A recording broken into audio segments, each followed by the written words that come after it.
This is the story of Albert Tamasane and an 11-year-old girl whose trust was shattered in the one place it should have been safest. This is about how sacred spaces can become stages for unspeakable violence.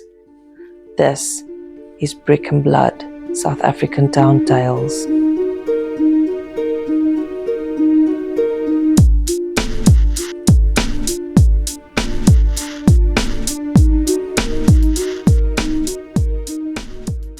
Edenburg lies south of Bloemfontein, a small Free State town straddling the N1. Blink and you might miss it.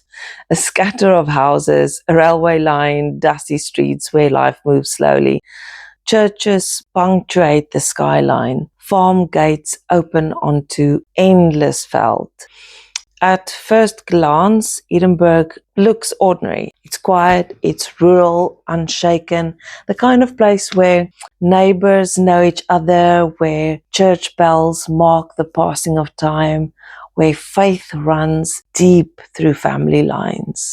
But step closer and you find a different story written in the walls of a pastor's home. Albert Tamasane was 47 years old in 2022, a pastor in Edenburg, someone the community called Mfundisi, a title that carries weight, respect, and absolute trust.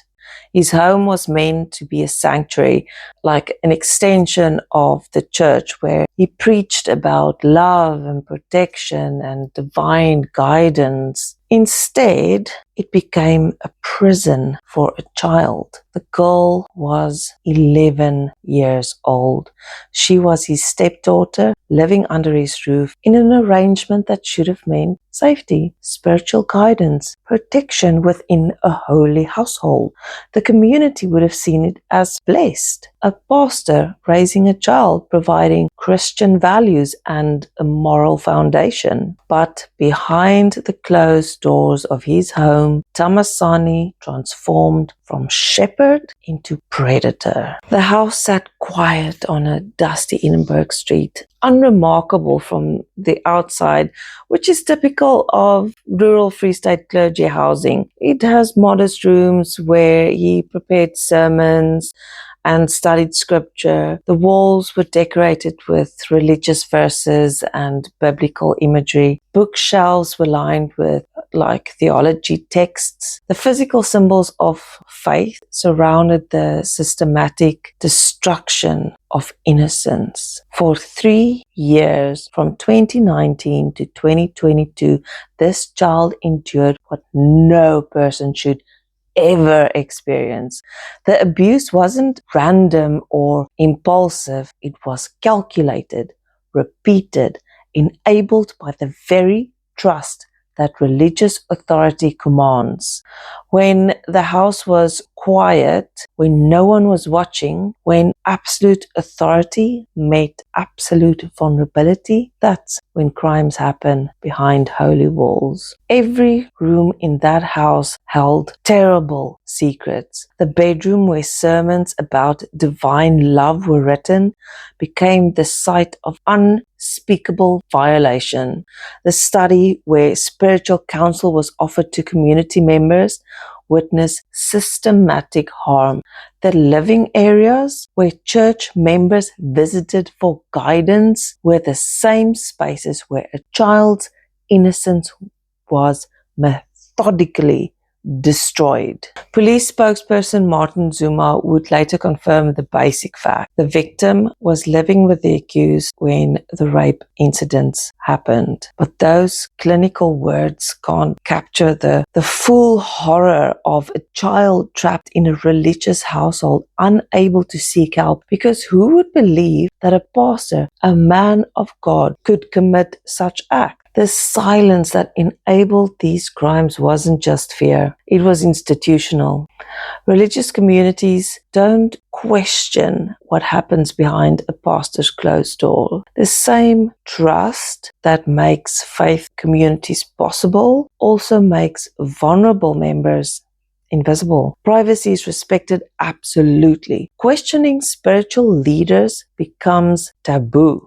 For 3 years, she suffered in silence. 3 years of childhood stolen in a house that the community revered, under the authority of a man they trusted absolutely. She had nowhere to turn, no one who would believe her word against his, until she found her voice. In 2022, the 11-year-old finally found the courage to break her silence. She told her father what had been happening in the pastor's home. Can you imagine that conversation? A child trying to explain how a man of God had turned his house into her hell, how every day in that religious household had become a nightmare. Her father did what parents should do. He went to the police. Edenburg police station opened a case and the investigation began. Detective work commenced in a small Free State town where prosecuting a pastor wouldn't be simple. Religious authority carries enormous weight in rural communities. People resist believing that their spiritual leaders can be monsters.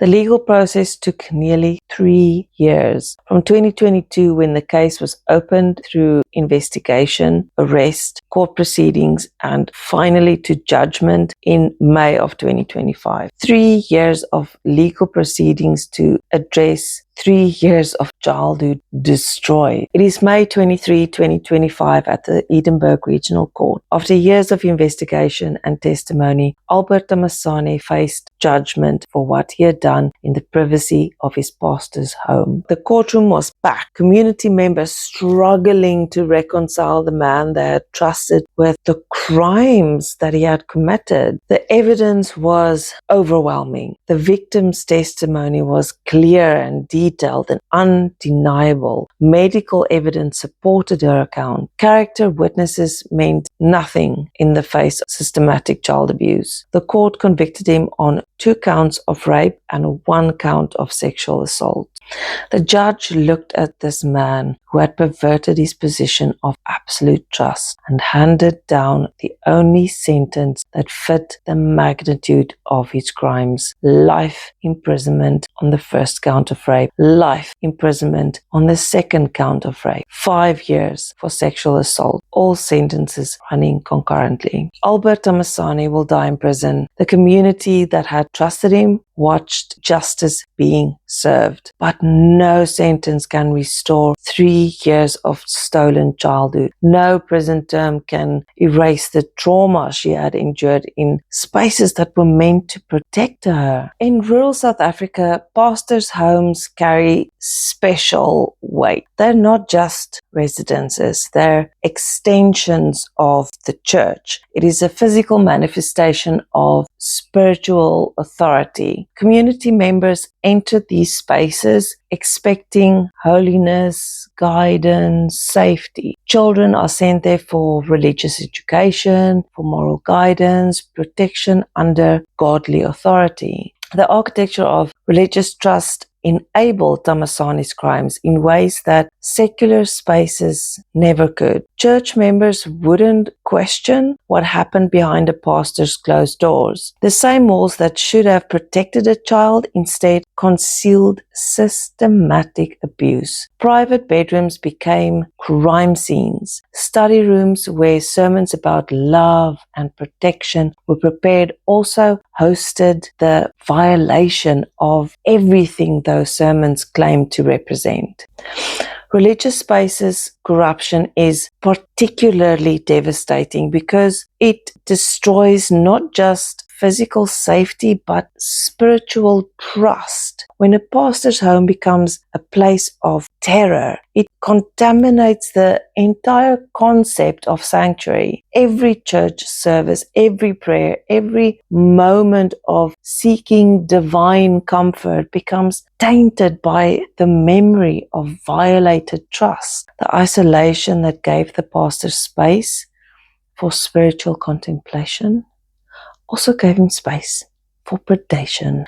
The deadliest aspect of religious architectural authority is how it makes questioning taboo. When a pastor's home is treated as a sacred space, community members don't look too closely at what happens there. Children are taught to respect religious authority absolutely, making them perfect victims for those who exploit that authority.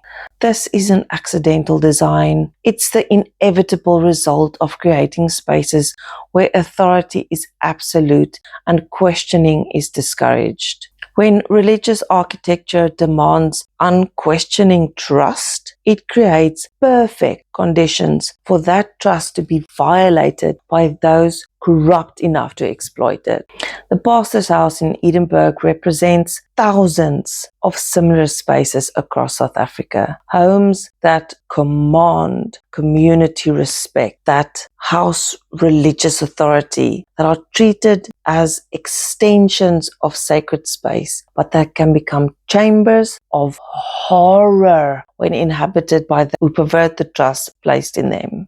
Sacred spaces become sinister, not because of their design, but because of the absolute authority they house and the absolute trust they command. And when that authority is corrupted, every wall becomes an accomplice to evil.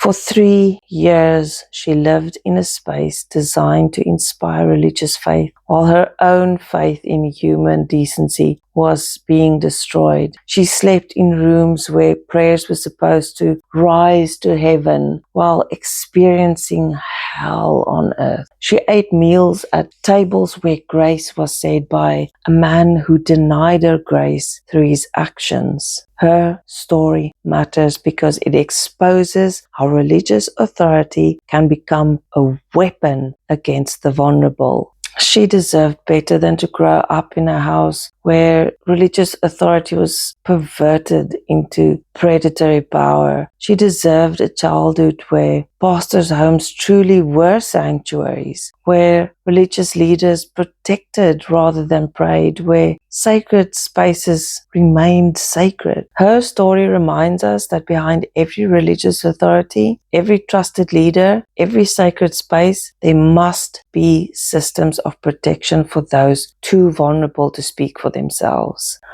Because the most dangerous predators are often those we're taught to never question, operating in spaces we're told never to doubt. She deserves to be remembered not as a victim, but as a survivor who exposed corruption in the most sacred spaces and helped ensure it could never happen again, at least not in that house, to another child. The pastor's house still stands in Edenburg, but will never again be a sanctuary. Albert Tamasane will die in prison, but the walls remember what they witnessed. Sacred spaces, once corrupted, carry their scars in brick and mortar. In small Free State towns, every church service now carries a different weight. Every pastor's home represents both potential sanctuary and possible danger. Every wall that once promised protection now whispers of the need for vigilance, especially in the places we're taught to trust absolutely. The 11-year-old girl whose courage brought justice deserves a world where pastors' homes are truly safe, where religious authority protects rather than praise, where sacred spaces remain sacred through accountability, not just faith. Her story echoes in every religious community. Sometimes the most dangerous spaces are the ones we're taught never to doubt. If this story moved you, please follow Brick and Blood on your favorite podcast app. And if you're watching on YouTube, please like, subscribe, and share this episode. Thank you for listening. Walk softly, listen deeply, and remember, every wall has a story.